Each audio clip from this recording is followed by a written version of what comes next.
Bonjour, mon nom est Marc Proulx.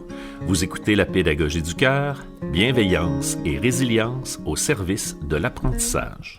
La saison 5 de La pédagogie du cœur est une présentation de Cybercap.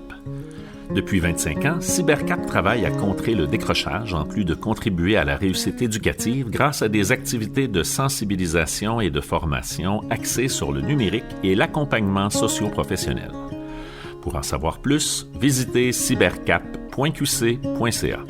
Pour ce 6e épisode, mon invité est Annick Pelletier, une orthopédagogue qui a fondé la clinique OptiNeuron. En plus de venir en aide à des jeunes et des moins jeunes dans sa clinique, elle propose également des ateliers de formation dans les écoles afin d'aider tout le personnel scolaire à mieux comprendre le fonctionnement du cerveau et à ainsi intervenir plus efficacement.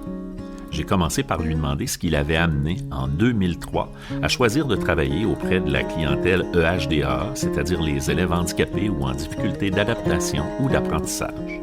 Moi, j'ai commencé un baccalauréat en éducation physique. Moi, depuis que j'étais à la maternelle, que je veux être un prof d'éduc. Oui. Parce que j'adore le sport, c'est très important pour moi, c'est une valeur première dans ma vie.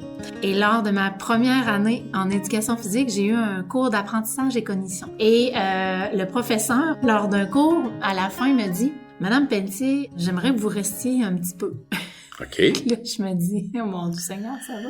On est 100 quelques dans le cours, alors d'accord, alors je reste. Et il me pose la question suivante. Comment avez-vous fait pour vous rendre jusqu'ici? Parlant de l'université. Hein? Et moi, je me revois apprenante, bûcher puis n'arracher, mais tant comprendre rapidement les choses qu'on m'apprend et tout, mais à l'école, assis sur un banc de classe, toujours avoir plus de difficultés puis toujours besoin des autres et tout. Alors, tout ça se défile super vite dans ma tête et je me dis, ah bien, lui, il va répondre à ma question. Pourquoi c'était comme ça?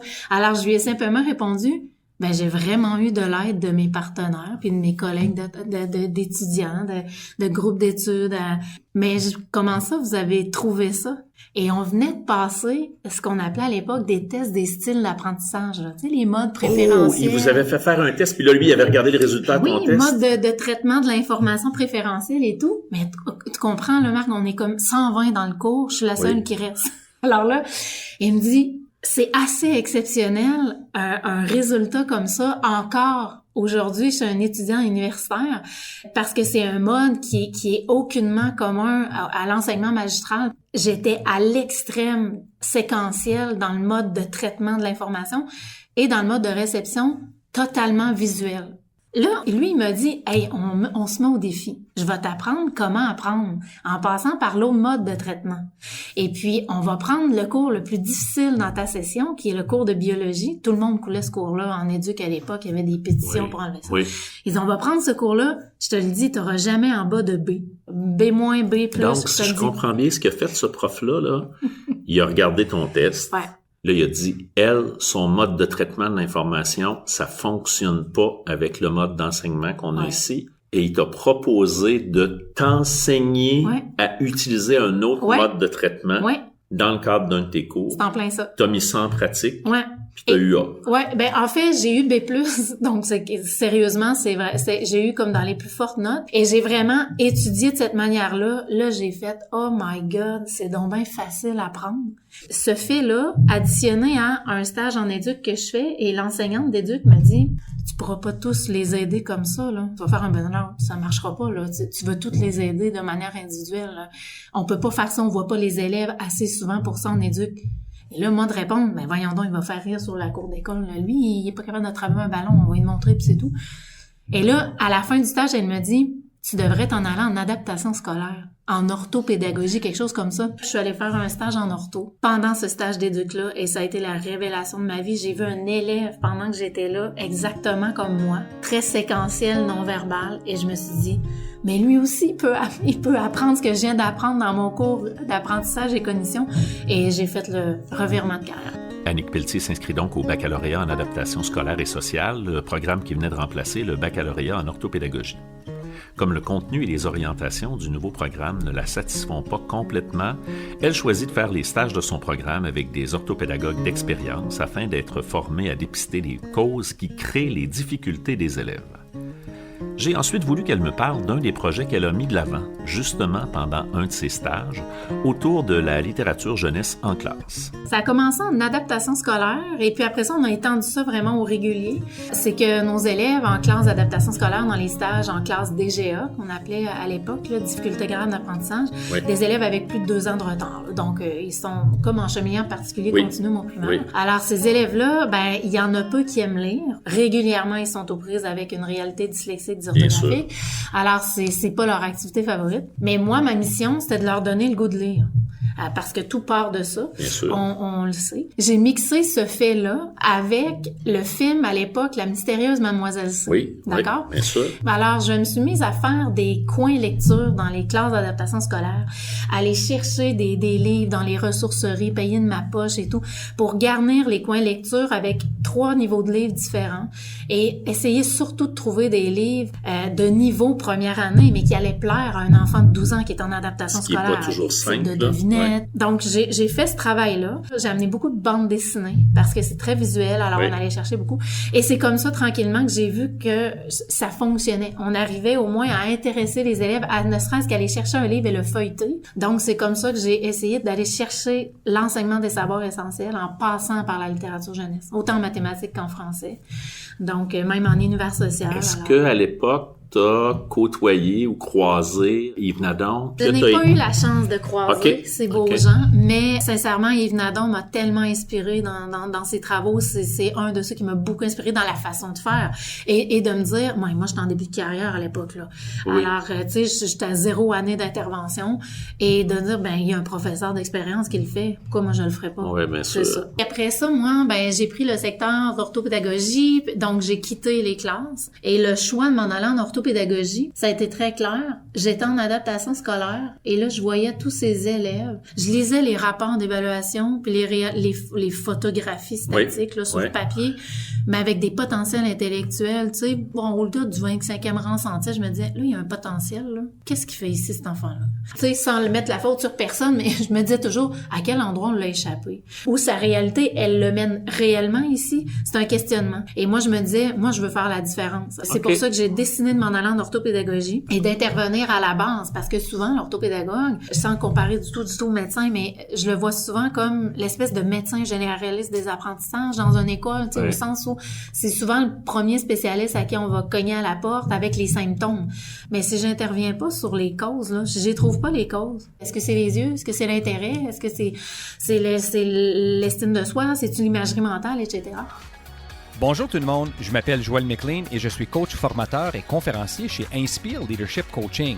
Êtes-vous à la recherche d'une source d'inspiration pour stimuler votre croissance comme leader? Si oui, bien je vous invite à découvrir Inspire Leadership Podcast. Dans chaque épisode, nous plongerons au cœur des expériences, des défis et des succès de leaders accomplis.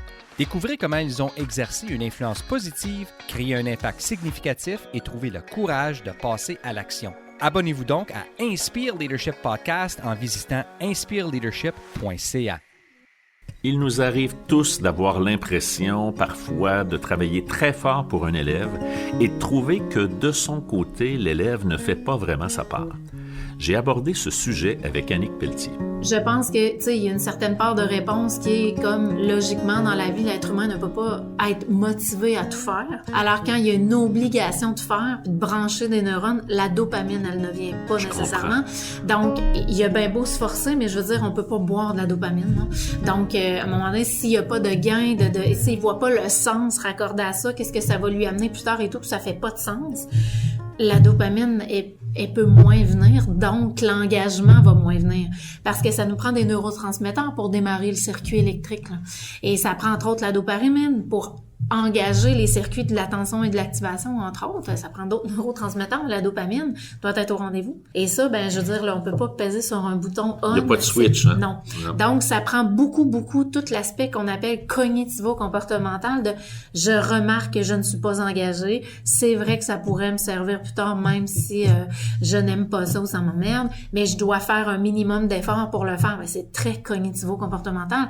Mais on n'a pas c'est pas tous les élèves qui ont cette maturité là? Est-ce que c'est entièrement le lobe frontal, la disconcordance justement entre le développement, tout le lobe insulaire avec le système limbique, les émotions, l'intention, le sens, la motivation, versus le lobe frontal, des fois qui est pas développé à point de vue maturité, de jugement, à me dire, bon, regarde, je vais le faire, là, puis ça va juste être pour mon mieux. Il y en a qui sont pas rendus là. Oui, parfois. Le jugement, effectivement. C'est ça. Donc, tu sais, le manque de jugement, le manque de maturité à ce jugement-là, on peut pas tirer dessus. On peut pas appuyer sur un bouton et que ça vienne. Alors, on a des étudiants qui l'ont. Il y a des étudiants qui l'ont moins. Il y a des étudiants qui l'ont pas encore au cégep. Il y en a qui l'ont pas encore à l'université dans certains cours. C'est sûr qu'à un certain âge, l'effet de gagne est plus stimulant pour le système limbique que l'exercice de français. Oui. Donc, ils vont y aller sur la récompense immédiate, tu sais, le retour dopaminique immédiat qui n'est pas l'exercice de français ou de maths et tout. Donc, c'est la même chose en orthopédagogie. Donc, quand on est en individuel, parfois, ça nous arrive. On attrape comme un mur, on trouve ça triste parce qu'on se dit, il y a tellement les capacités, il donnerait juste un petit peu plus de lui-même, il l'aurait, il connecterait les neurones, il serait capable de transférer, il y a ce qu'il faut, mais il veut pas. Elle devient donc orthopédagogue dans le réseau public, puis passe près d'une dizaine d'années dans une école primaire privée qui va lui permettre de travailler à sa façon, c'est-à-dire en intervenant sur les causes et non seulement sur les symptômes apparents. Mais quand il devient impossible dans ce milieu également de continuer à travailler de cette façon, elle va décider de créer sa propre clinique, la clinique OptiNeurone. Alors, OptiNeurone est une clinique qu'on peut venir chercher des services d'aide au privé. Donc, il y a 2 volets. Il y a le volet service clinique. Alors, on voit des enfants âgés de 3 ans jusqu'à l'âge adulte, en fait. Okay. Les sujets, je vais appeler ça des sujets là, de 3 ans, primaire, secondaire, retour aux études, adultes, les parents. Les sujets viennent nous voir dans le but de mieux apprendre à se connaître en tant que soit intervenant, en tant que parent ou direction d'école ou professeur, ou en tant qu'apprenant. On apprend à connaître notre cerveau, on apprend à connaître comment ça fonctionne les réseaux de neurones et maintenant comment on peut faire pour prendre tout ce cerveau-là et mieux aider un apprenant ou si on n'est pas apprenant, comment faire pour mieux m'engager. On parlait de l'engagement tout à l'heure, mais pour s'engager, si on comprend comment le cerveau fonctionne, à quel point il est modifiable, ces réseaux de neurones sont tellement modifiables et il faut s'en occuper, ben t'es le seul maître de les prendre. Et il y a un deuxième volet formation. Donc maintenant, on essaie de guider d'autres intervenants à faire ça finalement. Annick Pelletier et la clinique OptiNeurone mettent de l'avant la démarche OptiFix. J'ai demandé à mon invité de me présenter cette approche centrée sur les fonctions exécutives du cerveau.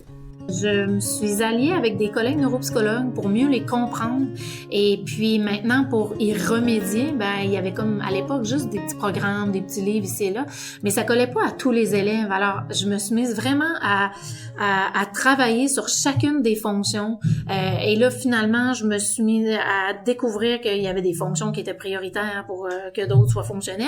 Donc ça m'a amené à créer une espèce d'approche, une façon de faire pour aller enseigner.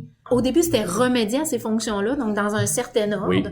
Et éventuellement, ça a été de les enseigner. Parce que là, dans la même dynamique de je dois engager le cerveau de l'élève, le responsabiliser à mieux comprendre, ça a toute part de j'enseigne le cerveau, il y a des réseaux de neurones dans ce cerveau-là. Parmi ces réseaux de neurones, il y a des fonctions exécutives, il y a une telle. Voici comment mieux les piloter. Je te suggère des stratégies d'autocontrôle exécutive. Essaye ça. Est-ce que tu changes des choses? Est-ce que tu te trouves toi-même d'autres trucs? Finalement, les trucs de Madame Annick, là, c'était pas les meilleurs. Moi, je m'en suis trouvé des meilleurs. Parfait, c'est ça qu'on veut. Que tu sois à point, que tu sois confortable et avec l'exécution de tes fonctions exécutives et que dans ton milieu de vie personnel, social et éventuellement professionnel, que tu sois adéquat de manière exécutive. C'est ainsi que se termine le 6e épisode. Si vous souhaitez vous renseigner de façon plus précise à propos des fonctions exécutives du cerveau, Annick Pelletier m'a suggéré de consulter les recherches de la chercheuse canadienne Adele Diamond. Elle m'a aussi parlé du livre « Découvrir le cerveau à l'école » de Sandrine Rossi, Amélie Lubin et Céline Lanoué. Merci à mon invité, Annick Pelletier, qui avait une petite demande spéciale. Vous vous souvenez du chargé de cours dont il était question en début d'épisode qui avait gardé Annick à la fin d'un cours pour lui parler de ses résultats et qui a finalement fait toute une différence dans son parcours? Elle aimerait le retrouver pour le remercier. Cette personne était en charge du cours « Apprentissage et cognition » au bac en éducation physique à l'automne 2001 à l'Université Laval.